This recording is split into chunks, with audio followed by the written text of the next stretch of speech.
पढ़ते हैं 4.2 का क्वेश्चन नंबर 2, क्योंकि इससे पहले वाली वीडियो में हम क्वेश्चन नंबर 1 कंप्लीट कर चुके हैं।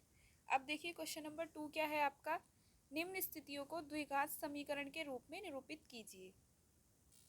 मतलब आपको सिर्फ समीकरण बनाकर छोड़नी है, सॉल्यूशन नहीं करना है। तो इसका पहला क्वेश्चन देखिए क्या है। एक आयताकार भूखंड का क्षेत्रफल 528 मीटर स्क्वायर है। क्षेत्र की लंबाई चौड़ाई के 2 गुने से 1 अधिक है। हमें भूखंड की लंबाई और चौड़ाई ज्ञात करनी है। तो चलिए करते हैं। सबसे पहले हमें क्या दिया है क्वेश्चन में, आयताकार भूखंड का क्षेत्रफल। तो उसको नोट कर लेते हैं। यहाँ पे देखिए आयताकार भूखंड का क्षेत्रफल कितना दिया है आपको, 528 मीटर स्क्वायर। ठीक है।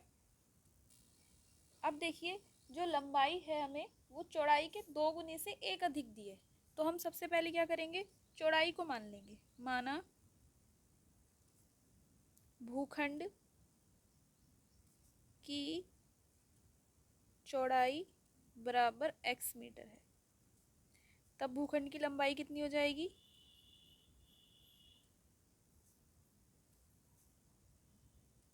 लंबाई कितनी है आपकी, चौड़ाई के 2 गुने से यानी 2x से कितना अधिक है, 1 मीटर अधिक है, तो 1। ये आपकी लंबाई हो जाएगी। अब अकॉर्डिंग टू क्वेश्चन करेंगे तो आयताकार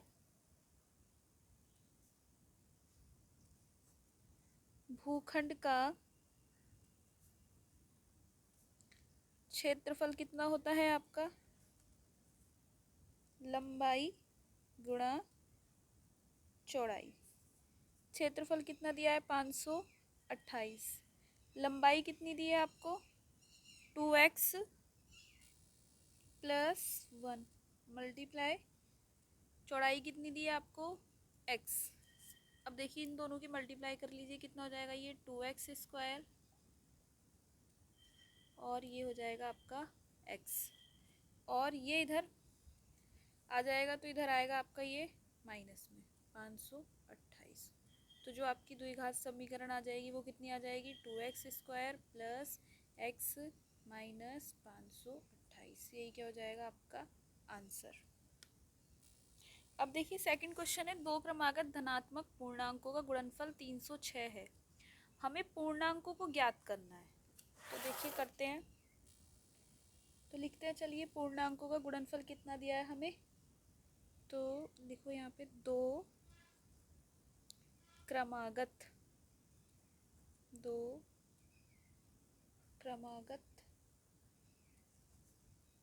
धनात्मक पूर्णांकों का गुणनफल कितना दिया है आपको, 306। माना पहला पूर्णांक बराबर कितना हो जाएगा, x, तथा दूसरा पूर्णांक कितना हो जाएगा, तब क्रमागत है ना तो आपका x प्लस 1 दूसरा पूर्णांक हो जाएगा। अब देखिए अकॉर्डिंग टू क्वेश्चन करते हैं।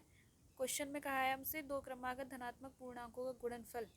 तो गुणनफल ले लेते हैं इनका। गुणनफल बराबर कितना हो जाएगा, पहला पूर्णांक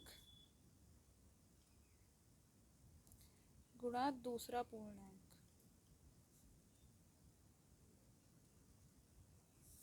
पहला पूर्णांक कितना है, x है, और दूसरा पूर्णांक कितना है, x प्लस 1, और गुणनफल कितना है, 306। अब देखिए आगे सॉल्व करते हैं। x की और x की मल्टीप्लाई होगी तो यहाँ पे आ जाएगा आपका x स्क्वायर, प्लस x की मल्टीप्लाई 1 से करेंगे तो x, और ये 306 इधर माइनस में। यही क्या हो जाएगी आपकी समीकरण, x स्क्वायर x 306 माइनस। यही आपका आंसर हो जाएगा।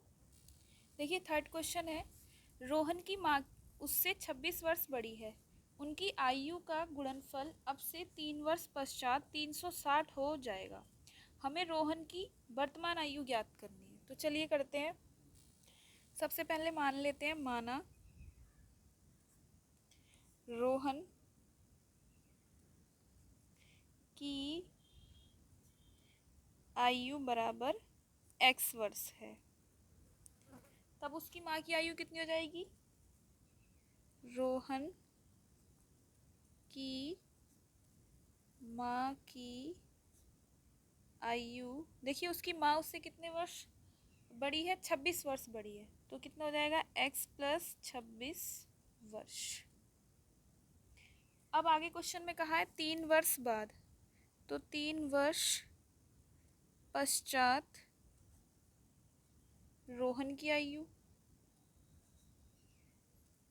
कितनी हो जाएगी? x प्लस 3 वर्ष। और 3 वर्ष बाद या पश्चात माँ की आयु कितनी हो जाएगी? x plus 26 plus 3। तो ये सॉल्व करोगे आप तो कितना आ जाएगा? x प्लस 29 वर्ष। फिर उसके बाद अब उनकी आयु का गुणनफल दिया है हमें, तो यहाँ पे लिखेंगे आयु का गुणनफल बराबर होगा रोहन की आयु गुणा माँ की आयु। देखिए आयु का जो गुणनफल दिया है वो आपको 3 वर्ष बाद का दिया है कि 3 वर्ष बाद उनकी आयु का गुणनफल कितना हो जाता है? 306 हो जाता है।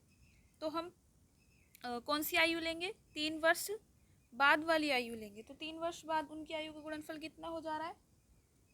सॉरी 306 नहीं, 360। रोहन की आयु कितनी लेंगे? x प्लस 3 वर्ष मल्टीप्लाई माँ की आयु लेंगे x प्लस 29 वर्ष। फिर इसको सॉल्व करेंगे, द्विघात समीकरण में बनाएंगे इसको। ये हो जाएगा एक्स स्क्वायर प्लस इसकी मल्टीप्लाई इससे होगी तो 29x प्लस यहाँ पे 3 की मल्टीप्लाई x से होगी तो 3x प्लस 29 की मल्टीप्लाई 3 से होगी तो 87। अब देखिए एक्स स्क्वायर प्लस ये दोनों को ऐड करेंगे तो कितना हो जाएगा? 32x प्लस 87 और ये 360 इधर आ जाएगा माइनस में।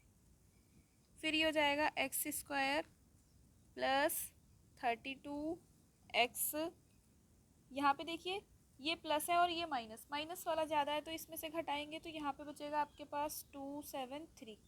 यही क्या हो जाएगी? आपकी द्विघात समीकरण और यही आंसर। अब देखिए नेक्स्ट क्वेश्चन है, एक रेलगाड़ी 480 किलोमीटर की दूरी समान चाल से तय करती है। यदि इसकी चाल 8 किलोमीटर प्रति घंटा कम होती तो वह उसी दूरी को तय करने में 3 घंटे अधिक लेती है। हमें रेलगाड़ी की चाल ज्ञात करनी है। तो चलिए करते हैं आगे। देखिए सबसे पहले मान लेते हैं, माना रेलगाड़ी द्वारा चली गई चाल बराबर s किलोमीटर प्रति घंटा है और लिया गया समय बराबर t घंटा है और दूरी हमें दी है कितनी? दूरी बराबर दी है 480 किलोमीटर। अब देखिए फॉर्मूला होता है आपका चाल बराबर दूरी बटे समय। चाल कितनी मानी है हमने? s, और दूरी कितनी तय की है आपकी? 480 किलोमीटर, और समय कितना माना है? t आवर्स में। ठीक है, यहाँ से t की वैल्यू निकाल लेते हैं। t की वैल्यू निकालेंगे, इसको सॉल्व करेंगे तो t इधर आ जाएगा 480 आपका ऐसे ही, और s यहाँ आ जाएगा। इसको मान लीजिए आप समीकरण 1। इसके बाद हमसे कहा है कि यदि हम चाल को 8 घंटे कम कर देते हैं तो समय कितना अधिक लेती है ट्रेन? 3 घंटे अधिक लेती है। तो यहाँ पे देखिए, अगर हम चाल को कितना कम कर देते हैं, 8 किलोमीटर पर आवर्स कम कर देते हैं, उतनी ही दूरी को तय करने में ट्रेन कितना समय अधिक लेती है? 3 घंटे अधिक लेती है। तो बस इसको सॉल्व कर लेंगे, यहाँ पे टी की वैल्यू रख ले लें।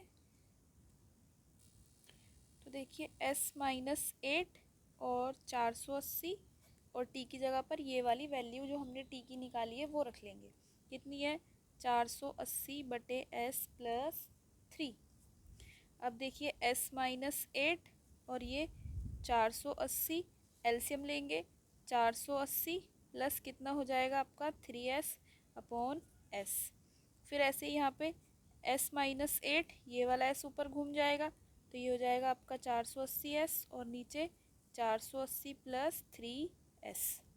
अब देखिए ये मल्टीप्लाई में आ जाएगा इधर, तो s-8 और 480 प्लस 3s और इधर हो जाएगा 480s।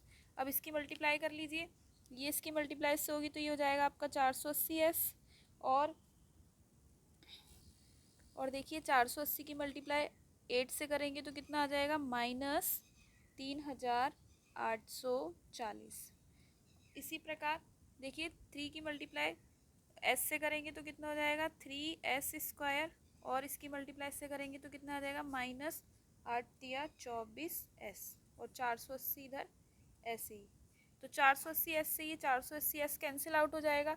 फिर देखिए आपके पास समीकरण बनेगी 3s² -24s और 3840 ऐसे इधर 0। यहाँ से देखिए 3 कॉमन निकालिए, 3 कॉमन निकालेंगे तो यहाँ बचेगा s² और यहाँ बचेगा 8s और यहाँ पे बचेगा आपका 1240 और जो आपने 3 कॉमन निकाला है वो इधर आके क्या हो जाएगा आपका? इधर डिवाइड में आ जाएगा, मल्टीप्लाई में निकाला है तो यहाँ पे हो जाएगा s² -8s -1240 और इधर 0। यही क्या हो जाएगा आपका? द्विघात समीकरण और यही आंसर हो जाएगा।